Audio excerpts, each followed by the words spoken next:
Yeah, you know how I love my old school football music.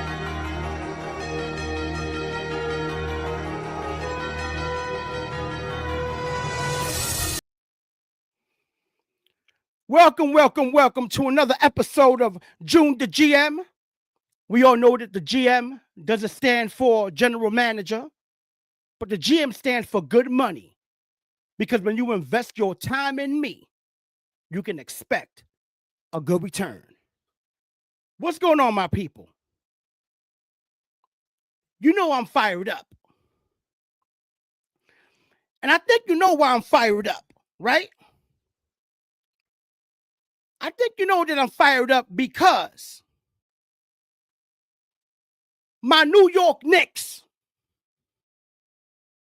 Yeah. My New York Knicks are on fire.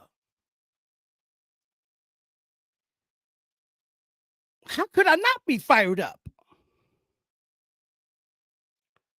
Guys, I don't know if my visual is up to my standard. Give me a second. I just want to make sure that all right, it says high def. It don't seem too HD to me. But that's okay. Anyway, yeah, you know, today we're going to be discussing the art of leading men. Basically about the importance of great coaching to become a team of destiny, a team that wins championships. We'll be getting to that. But first, big shout out once again to my New York Knicks, because we had a lot of haters. I can't even lie. I didn't think we can beat Boston. And please, anyone out there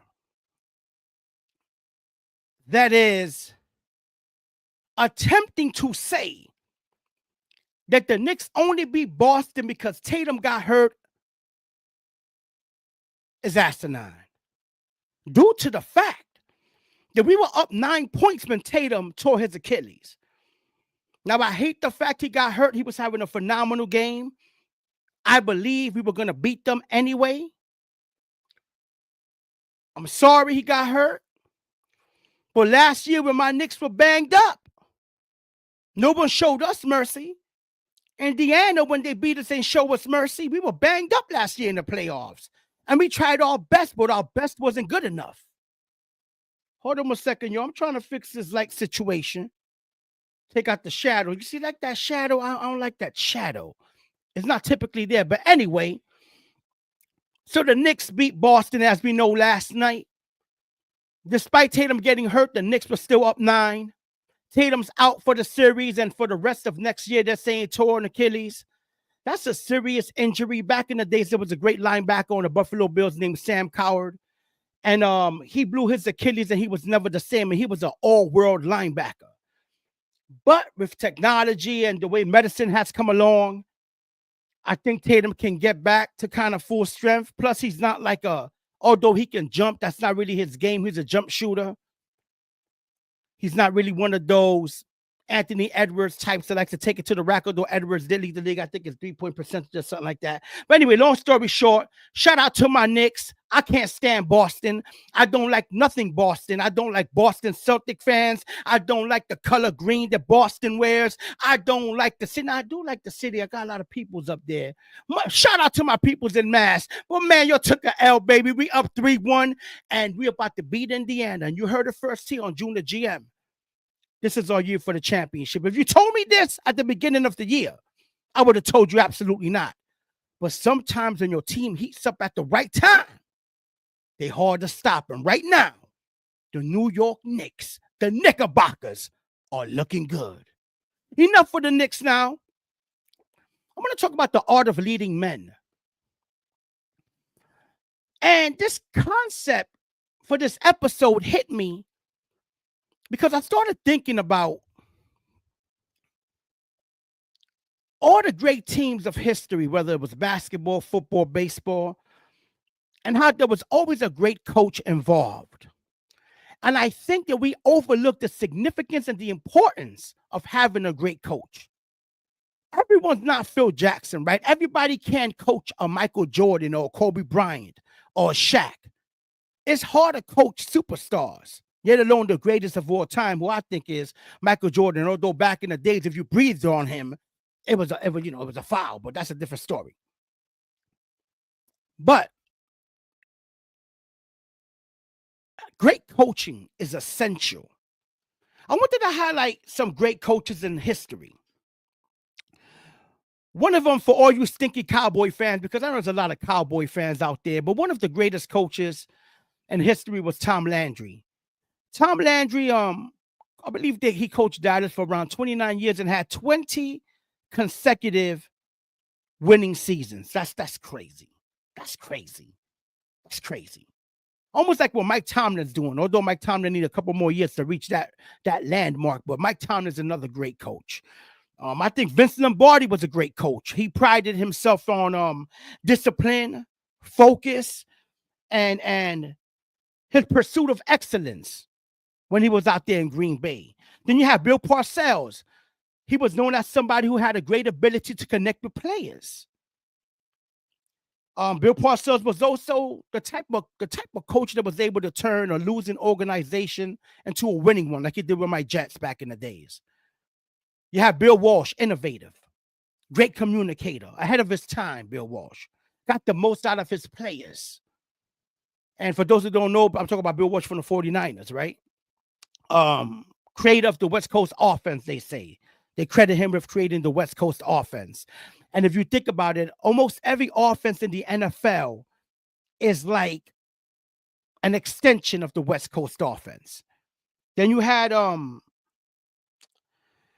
great coaches, like I said, like Phil Jackson. Pat Riley was another great coach, right? Coaching so much talent. It's hard to coach great players, a lot of talent sometimes. Trust me, it's not as easy as you think. Look at JJ Redick, right? He came into LA this year. He was supposed to be the difference maker. And what did he do? It's different having a podcast than coaching a team to a championship. Okay? That being said, I think one of the most overlooked things in coaching is the art of communication. In fact, I would say that communication is the most important thing in existence. Listen to what I'm saying now. I know you're like, oh, this guy's acting crazy. Listen, you need communication to have a successful relationship, whether you're married or dating someone. You need communication at the workplace, in your job, with your leadership, or with the way you lead people. You need communication in any area of life. You need to have the ability to communicate. And if you want to make money in this world, you better be a next level type of communicator, an expert in the art of communication. I'm a great communicator myself, but that doesn't mean I'm always great. My wife will tell you different. But that being said, especially in this day and age, these days is a different type of athlete, right? These athletes are a little bit more spoiled. They came up on an AAU circuit, babied by their parents, most of them. John Morant. Why does he act like that when he was not from the hood? Yeah, things like that, right? That's the type of things I talk about. How does someone communicate with a John Morant? It's not easy, right? Not saying that he can't eventually mature, but we know that he's done a lot of immature stuff. Look at Malone out there in Denver. He made some comments about these dudes that want to study film. Next thing you know, he's home watching the playoffs from his from his couch, watching the TV set. And he led Denver to a championship. Now who's coaching Denver? The Joker is. If you look at the game, he's calling players in, setting them down. The Joker's not only the best player in the world, but probably one of the best coaches because he's coaching Denver. But this is what I'm saying, that this is a different day and age. These athletes are a little different. These kids are different. Can you imagine coaching like college basketball and college football right now? How good you have to be? There's a lot of coaches that also, get a lot of props, but ain't really good coaches to me. One is the kid, that guy Chip Kelly, man.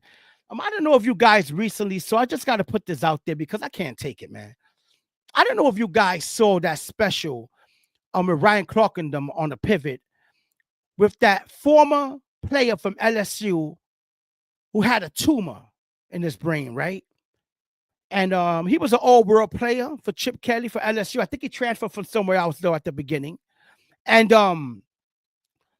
obviously the tumor stopped his career, but he was a captain, a team captain when this happened to him. Tumor stopped his playing career, had to have surgery. And the young man's, he's alive, but he's not the same, right? He struggles to talk.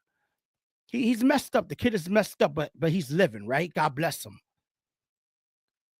But there's a report out there that Chip Kelly didn't reach out or hasn't seen the kid in 18 months.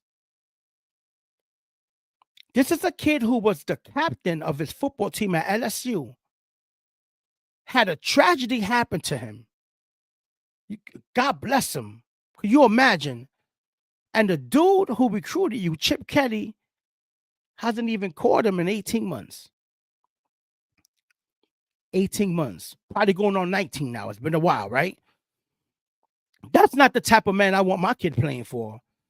I'm sorry. If that story gets out there and you allow your son to play for LSU, you got to be crazy. I would never let one of my children play for LSU under Chip Kelly. If Chip Kelly's the head coach at LSU and my son's all world, they ain't going there. You're not playing for Chip Kelly because that's what I'm talking about. How can you consider that a leader? Not a leader to me. But when we talk about great coaching, right? The Andy Reids of the world. Andy Reid is a great communicator. Now, we would never know the true ins and outs of how coaches communicate with their players, but we can see by the results on the field sometimes how great communicators are. Bill Belichick wasn't the best verbal communicator, but he held a standard, right? He taught hard. He was cold, but he got his point across. He led a different way, but it still was a form of communication. His communication style was different, where no one was bigger than the team or the vision. But he won championships based off of that communication style. And when you hear Bill Belichick talk on some shows, he's insightful, man. He's good to watch. Good, thank you. Yes, Brian Kelly. Thank you.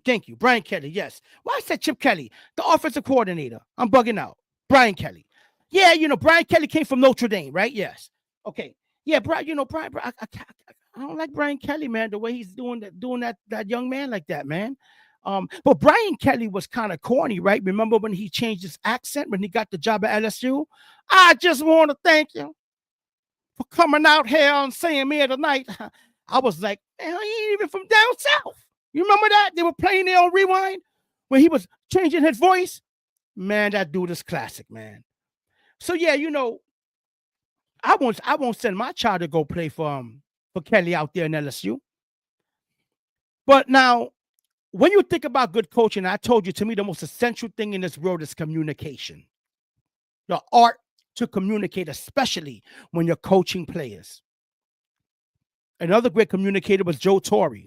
It wasn't easy managing those Yankee teams to all those championships. Joe Torre was another great communicator. There's been a lot of great ones throughout time, but those are the ones that stick out to me. The Tom Landrys, the Bill Parcells, the Bill Walshers, the Phil Jacksons, the Pat Rileys, right? Even coaching is essential, right? For boxers, they call them trainers, but they're basically coaching their career, right? They're training with them, telling them what to throw, what. And you notice that the ones that kind of listen to the trainers that have that experience become great. Look at Tyson, right? When a great legend took him under his wing. I think that the art of leading men in this day and age is finicky. Because these type of modern day athletes are very emotional. They wasn't raised hard like we came up. And I say like we because anybody in their 40s and 50s knows what it is to get an ass whipping. Okay? These days, you go to jail if you spank your kid. You can't spank your kids no more. But when I was coming up and I did something wrong, Pop Duke's got that extension cord. Ooh, boy, when that hit your back and he pulled back with the skin off your flesh, you already knew don't do it again. Okay? But leading men isn't easy. It's not easy being a coach nowadays. It's not easy getting the most out of your players without making your players feel, a certain type of way. Without making your players feel like, oh, he's being too hard on me. I don't like being screamed at. I think the guy Dan Campbell out there in Detroit's a good communicator, right? Detroit came from nowhere to be something. They were in the bottom of the pits like the Jets. And it's especially hard to be a great coach who excels in communication and leading men when you have a superstar on your team. Okay. I think that's why a lot of top-notch coaches no longer want to coach in the game. I think that's why Nick Saban stepped down. I don't think because he was too old. I think Nick Saban still has something left in the tank. I think it's Jay Wright from Villanova stepped away. I think he didn't like the way things were moving, especially nowadays with the NIL, the way things are running with that. You imagine now, not only is it difficult to navigate coaching players these days, but imagine how difficult it is with all this money involved. Look at how the guy Josh Heupel handled the situation in Tennessee with the quarterback, who I heard was trying to hold out of the playoff game to get more bread. They had to let him go. That was a decision that had to be done. He let him know no man is bigger than the program at Tennessee. But these type of athletes these days are different. They're more athletic and more gifted than they've ever been, but they're also more finicky, more softer, more emotional than they've ever been. It's not easy being a leader of men nowadays. Ain't no more Bobby Knights. Coaches ain't choking dudes up no more. Coaches don't hardly scream at players anymore. If you really look at the NFL sidelines, I don't really see too many coaches like screaming at the players upset like they used to be. I just don't see it. It's interesting. Very interesting to me. Because I think that I always thought of sports as a form of discipline for young men. I knew when I played sports, I felt like I had discipline. Like there were certain things that my coaches were asking of me. It was a certain standard. I had to do things right to be on the field. And I feel like that's left the game. That like a lot of things have been overlooked because of talent, right? And don't get me wrong, there's always been talented players that got away with a lot. Look at Lawrence Taylor, but that's Lawrence Taylor. But nowadays, these guys are getting so much money. Like LeBron James, if he don't like you, he'll get you fired. Simple as that. He'll get you traded. Anthony Davis. I need somebody else. Get him up out of here. And please, my people, please don't come with the nonsense that, LeBron James ain't know they were going to trade Anthony Davis. Stop. When you that big of a personality, when you that big of a star in sports, they run everything by you. There's nothing that the Lakers do without running it by LeBron James. Who else but LeBron James can get his son, Bronny I Can't Ball James, on the same team? Get him drafted and get him to start on opening. Come on, stop. We need to stop. Certain players control organizations, and LeBron James is one of them. The Lakers will never be taken serious until he actually leaves or retires. But that's a perfect example. How do you coach LeBron James? JJ Redick, though, he can go in there. That's my boy. I'm going to lead us to the chip. What did he do this year? Early exit. That's what happened. It's not easy coaching stars these days. It's not like back in the days. There's not a lot of disciplinarians as coaches nowadays. Look at Alabama fell off in a season or two. Nick Saban ain't there no more to bring that discipline. They bring in a new coach or the potential in the world. Alabama wasn't looking like Alabama last year. They just wasn't.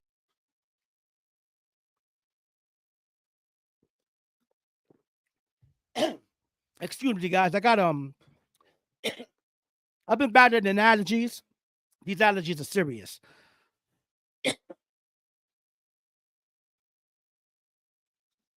Yeah, those are all great legends. John Wooden was a little bit before my time. Dick Vermeil was great. Fantastic with the Rams and the Chiefs. Love Dick Vermeil. He was fantastic. Man, he was great, man. God bless Dick Vermeil. I love Dick Vermeil. He was great. Interestingly enough, right? I think a lot of what's going on with athletes these days also has to do with society nowadays. We are raising men, and once again, these are my own thoughts, okay? I have a 9 to 5 like everybody else. These are my own thoughts. But nowadays, we're kind of like raising men to like be weak. It's like you don't want to offend no one. You can't tell no one, don't do that or don't do this or make the damn play. Like you got to be careful how you talk. Can you please go out there and make sure that the wide receiver doesn't catch the ball? What? Sports ain't for the weak, man. Like I don't know what happened to these coaches, man. You know what I'm saying? You need discipline in this world, and society needs discipline. Like even like in the workplace, right? There's a certain way you have to talk to coworkers, and you have to management can't just tell you, yo, I expect more from you. They can't say it that way. They have to word it a different way. Like, hey, you think you can perhaps perform a little better? I don't know what's happening. I don't think it's good for sports that that you can't really chin check an athlete no more. That you can't really go in on an athlete and tell them, no, you ain't performing to the level of the contract. But that's just how things are. Crazy how they make so much money, but you have to be very finicky. You have to be, very soft with how you treat these athletes because, they go through a lot of mental pressure. I don't know how you face mental. You know what's mental pressure? Having to go to work to a job you don't like to feed your family, knowing that what they pay you still ain't enough. That's pressure. Pressure ain't playing basketball, making $40 million a year. That's fun. It could look like pressure to you. I get it. Game on the line, my man Brunson getting loose. But regardless if Brunson hits the shot or not, that boy's paid. I don't know. I look at pressure totally different. Okay? I look at pressure the woman waking up early in the morning, having to drop off 3 or 4 of her kids by herself and then making it work on time. Then get out of work, pick up all the kids, then get back home, cook dinner, get the kids ready, put them to bed, and then do the same thing over and over again. That's people who face pressure now. Okay, so spare me with these baseball players making $50 million a year, and you sitting here talking to me about pressure. Pressure is the everyday American, okay? But what we facing right now monetarily, okay? Financially, the struggle we're in, the check lifestyle, because everybody ain't getting big checks. I'm going to tell you now, that's pressure. So forgive me if I don't feel bad for a player, who got bumped out the playoffs and, they go back home to their mansion. It is what it is, right? But I feel that leading men nowadays is hard, not only in sports, but in everyday life. It's hard to lead children nowadays, right? Because even children, you have to talk to them a certain ways. Like I said, it's not like when I was coming up. It's not like when I was coming up. So many great coaches that I really feel that in today's sports wouldn't be able to coach. I'm very interested to see how Bill Belichick does out there in North Carolina. That's interesting to me. Bill Belichick in college. I want to see if that mean, and he kind of seems different, right? Dating a young girl now. She's walking around the field in high heels, trying to look cute. Bill Belichick done changed up a little bit. He ain't the same Bill Belichick, right? Bobby Bowden was also a great coach too, man. The old Florida State legend, man. I think Deion Sanders is a great coach. Say what you want to say, man. I think he gets the most out of his players. I think they love him. I think he's like a father figure to a lot of players. And I think he's overlooked as one of the best, brightest young coaches in football right now in college football. Let's not forget, Deion Sanders was coaching, his sons throughout Pee Wee and all that stuff, but he hasn't been a legit coach in college for like 10, 15, 20 years. Deion's still new to it. He went out there, I think it was Jackson State, and then, went to Colorado, and look what he's doing so far. So please, don't tell me that Deion ain't one of the young, brightest coaches in football right now, because he is. He is. I think Aaron Glenn is going to be a good coach, a disciplinarian that comes from the Bill Parcells bloodline.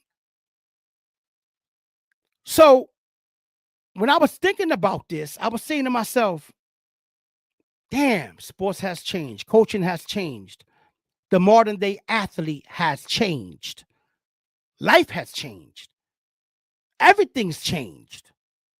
We are living in a very emotional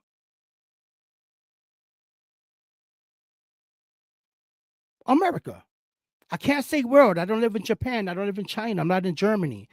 I'm not in Russia. I don't know how those human beings out there. But I could tell you that America is a very emotional place. We're at a very strange place in this world, right? Like we're on edge.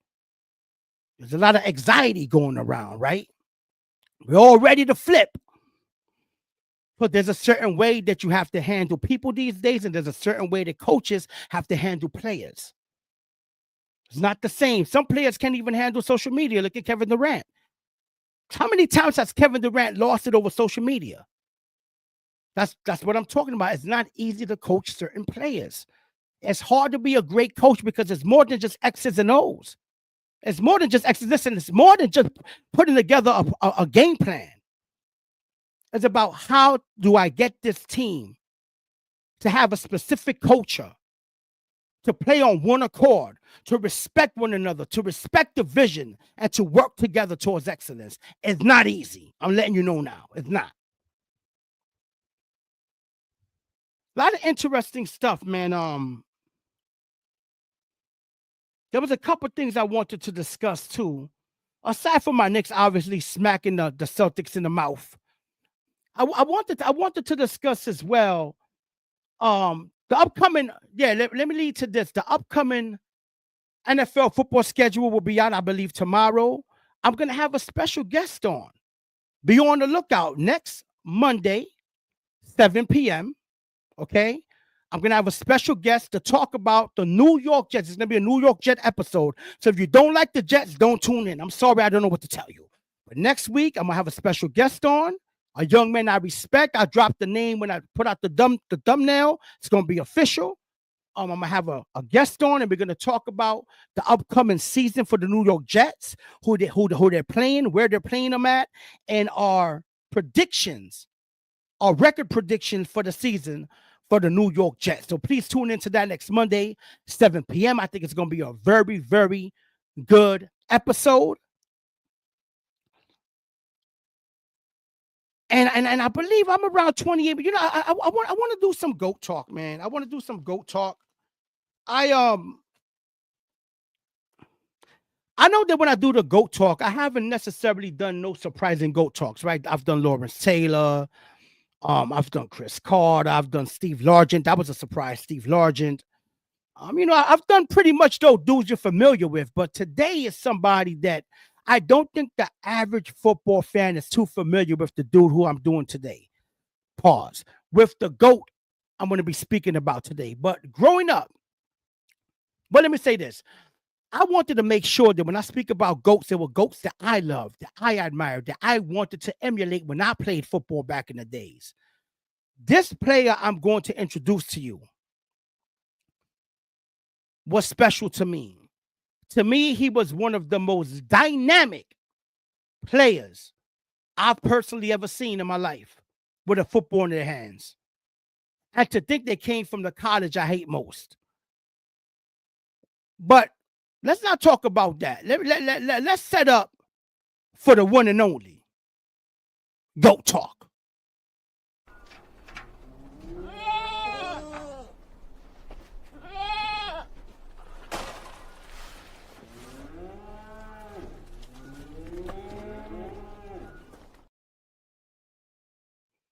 Yeah. So, this player made All-Pro before in the NFL. 3-time Pro Bowler. Numbers don't jump out of the pages like other former GOAT talk alumni that I've mentioned. But I can tell you that this player played for the University of Texas, the Longhorns. I hate the Longhorns. Horns down. I'm a Sooner fan, but I got to respect him because he was one of my favorite players. Was dynamic in college and got selected in the 1989 draft, which was very interesting, right? Let me give you some of the names that were selected in the 1989 NFL draft. Troy Aikman, Barry Sanders, Derek Thomas, and Deion Sanders all were drafted in the 1989 NFL draft. That's crazy. This player was selected 13th overall from the University of Texas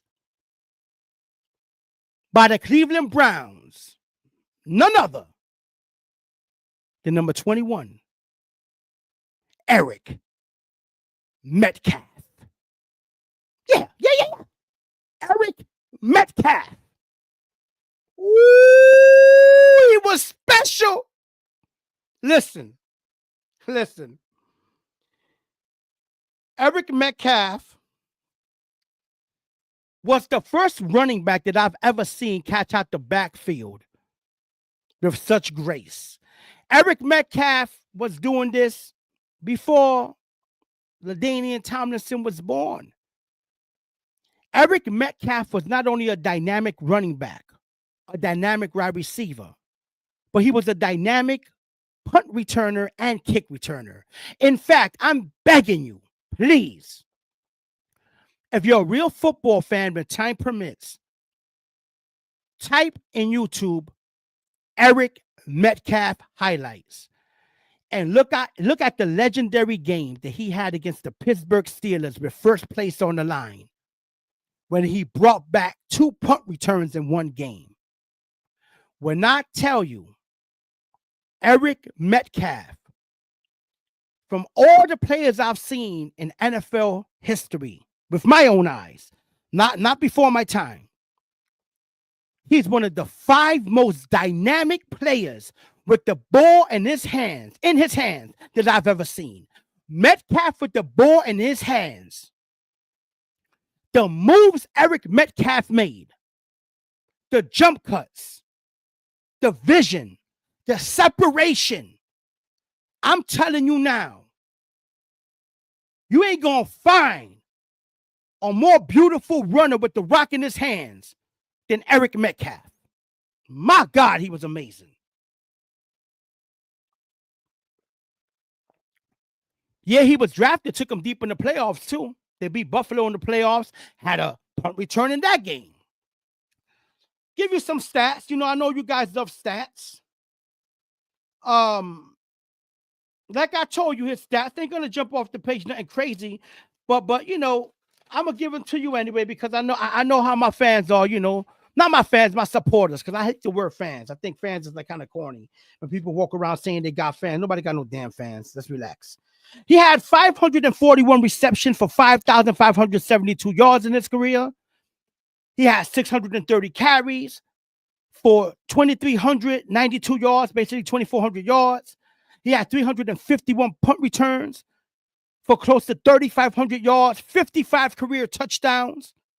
And let me hit you with this stat. This is crazy. In the history of football, there's only been 2 men, Eric Metcalf and Darren Sproles, who have had 500 carries, 500 catches, 250 punt returns, and 250 kick returns. In the history of football, listen, Darren Sproles and Eric Metcalf are the only 2 players in history to have 500 carries, 500 catches, and 250 kickoff and punt returns in their career. Here's a crazy fun fact. Eric Metcalf's father was a beast too, played for the Cardinals, who in 5 years had 10,000 all-purpose yards.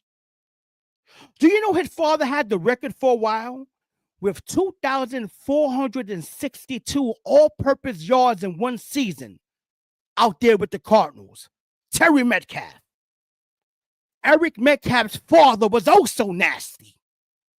Most of the time, the father be amazing, the son be all right, or the father be all right and the son be amazing.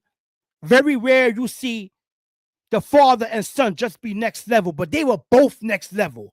Terry and Eric Metcalf. Incredible. And I'm asking you one more time, please, don't be disrespectful. He was nasty when he was in Cleveland. He was nasty when he played with the Chargers, and he played with Atlanta and was nasty. When they traded Rising, they picked up Metcalf, and he went crazy in Atlanta. Trust me when I tell you. You let me know next week in next week's episode in the comments. If you ever seen someone as dynamic with the ball in their hands as Eric Metcalf. Much respect to the GOAT this week. Number 21 for the Cleveland Browns. One of my all-time favorite players, Eric Metcalf.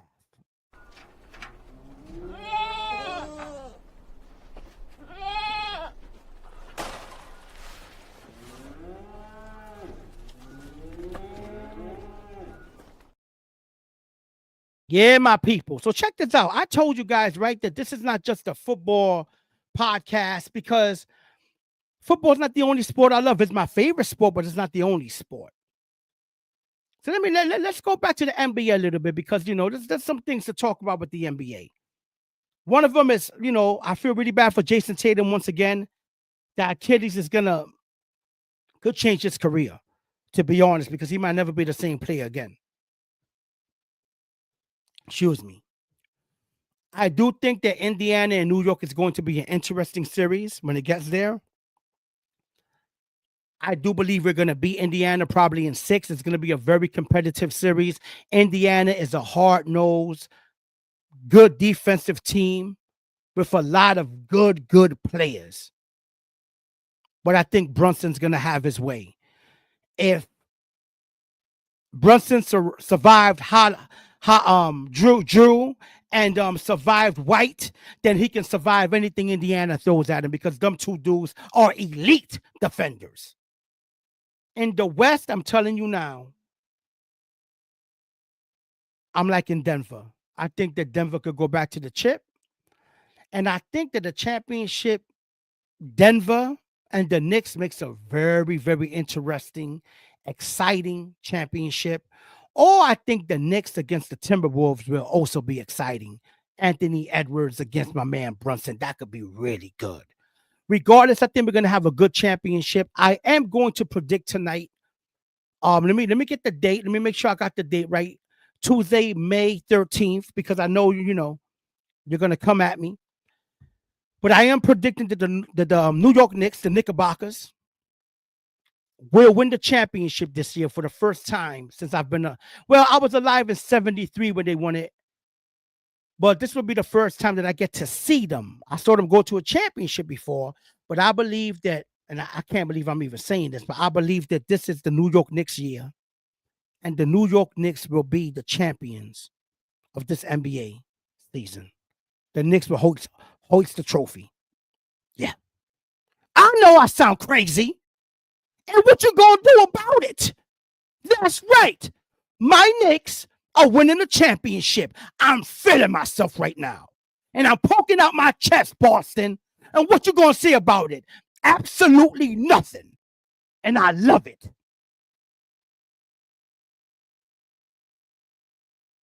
New York Knicks will be the champions. What your dudes think about the NBA lottery? That's kind of suspect. The team with one of the lowest percent chances of drafting number 1 overall. And they get the number 1 pick to get Cooper Flagg. What a surprise Dallas got Cooper Flagg. They ain't drafted him yet, but we all know that's who they're going to take number 1 overall. Sometimes I think the NBA lottery is suspect. I'm just saying. I know they put it in. They got some contraption where they just randomly pick the teams. I don't know, man. That's kind of suspect that they got the number 1 overall pick. Although I don't think that Cooper Flagg is the best player in college basketball. I think he's one of them. But there's a couple guys I like more than him. I like Harper more than him, actually. But that's beside the point. Cooper's going to be a very solid pro. Is he going to be a generational talent like some dudes are calling him on ESPN? I don't think so.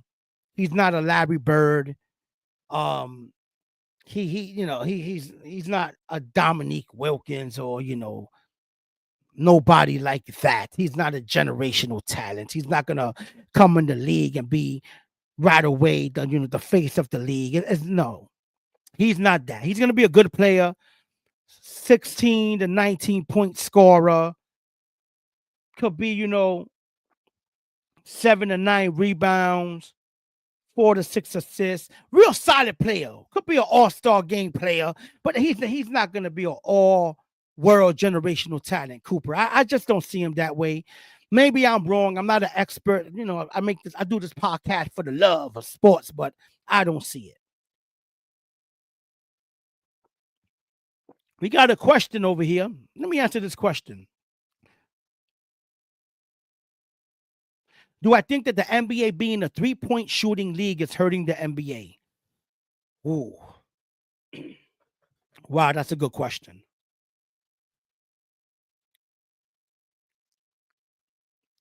I think that it's changed the game. And I don't necessarily think it changed the game for better. I do believe that a team like Boston, who does nothing but shoot threes, makes the game kind of boring at times. In fact, I hate the way Boston plays. Boston just has something about them that I just hate the way they play. I think that a lot of players that back in the days wouldn't settle for a three-point shot. They would take it to the rack, go for dunks and amazing layups that made the game exciting. I think a lot of them are settling for three-pointers. So yes, I do think that the three-point shot is ruining basketball to some degree. I mean, I don't want to watch a game where the team is pulling up 45 to 50 times taking threes. I don't like it. That's why I wasn't a Jason Tatum fan. He was on fire last night. Don't get me wrong, the boy can shoot, but I don't like his game because he's 6'9" and does not but settle for jump shots. So to answer your question, yes, I do think that the three-point shot is ruining basketball. It's just changed it to a way that some of the games are boring. And I think that they actually need to move the three-point shot back. But the crazy thing about it is that dudes will still pull up from back there and take 45 shots. So I don't know if they can fix it. Um, Maybe if they just wiped the three-point shot out and made everything two-pointers. I wonder how many people will pull up from deep. I don't know. I don't know what the NBA is gonna do. I can't say that the NBA playoffs, man. Damn, they were good, man. These playoffs have been good, and not just because my Knicks are boring, but the games have been competitive. Sad that Kirby's hurt. Sad that Tatum's now out. But I think that these playoffs have been good, regardless of the three-point shots. But I do feel that the three-point shot has changed NBA for the worse. I wish that these players wouldn't pull up so much. But that's the game. And that's what makes Boston kind of good in a way, because every time you score two, they score in three. Then next thing you know, they up 15, 20, 30 points. But thank God my Knicks were able to battle back from that. But I think the three-point shot has definitely changed the game for the worse. That's my opinion. I came up in an era where dudes used to take it to the hole, man. I'm sorry. Was nothing more electrifying than somebody getting dunked on. I'm sorry. I loved it. I love the fact that Anthony Edwards goes to the racks, but he shoots a lot of threes as well. So, yeah, the game has changed. The NBA has changed. I don't know if it's for the better. I do know that the Knicks being relevant in the NBA is good for the league. It's good to see. Well, in the West, it's interesting, right? Because none of those teams are really old school staple basketball. Well, Denver's been around for years, but Denver's not a staple organization, right? They're not like a great franchise. They're not like the Lakers. They're not like Houston. Houston had a reputation way back in the days. The Spurs got another high draft pick. Expect them to be dangerous next year. They are getting a lot of young talent in San Antonio. San Antonio has been getting a lot of talent these last few years, and I'm telling you now, they're about to be a problem real soon with all that young talent in San Antonio. Remember, I told you. Big shout out to Pop. I pray he gets better with his health and all that stuff. Sad to see him, suffering and struggling with health. Any other questions out there? Anybody has a question for me in the chat that you want me to answer, whether it be NBA, NFL, baseball? By the way, my Yankees are looking good. I still think that eventually the bad pitching is going to catch up to us. We winning a lot of games, 14-5, 9-6, things like that. We're giving up a lot of runs. And in baseball, we know this more than anybody. Pitching matters in baseball come playoff time. I'd rather have strong pitching than strong hitting in the playoffs in baseball. Give me pitching. Pitching can get it done.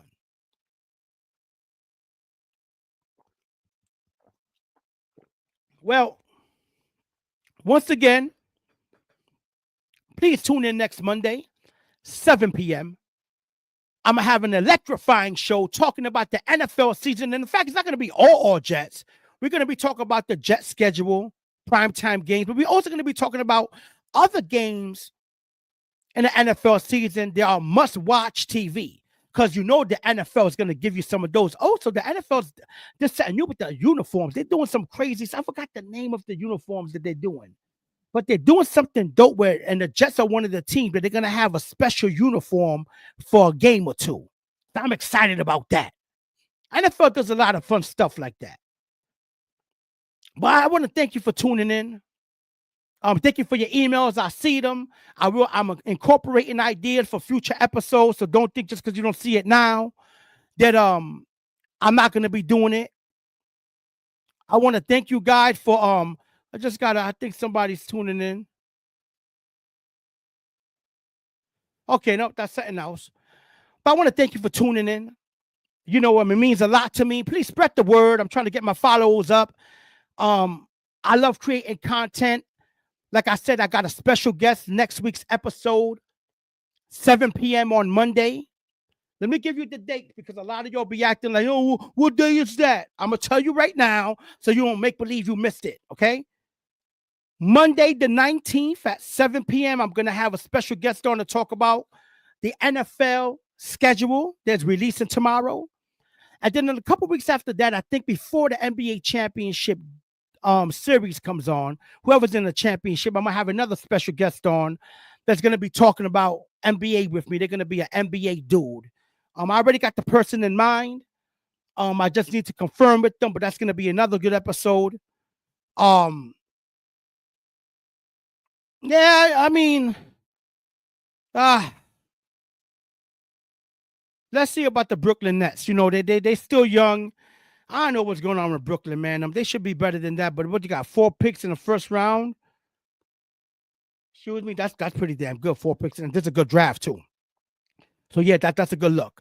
But yeah, like I said, you know, next week I got a special guest, 7 p.m. Monday. I'm going to have a special guest talking NBA right before the championship series of the NBA, the finals. Also, I'm going to start having some giveaways. I just need an X amount of numbers and viewers before I start doing giveaways. I need to make it count.